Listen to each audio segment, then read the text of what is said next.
Something is wrong in this circuit. I have this little motor here, and if I try to turn it on, passing current through the multimeter in the ampere in the current scale, it works. Look, the motor just spins perfectly. I'm trying to control it with MOSFET and pulse width modulation here. So in series, with the multimeter in series, it turns on properly.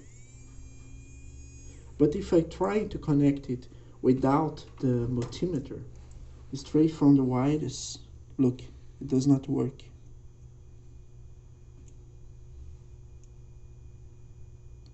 Simply does not work. The only way to work is putting the multimeter in series with the motor. Works great now. And it's pulse width modulation. I can speed up, slow down.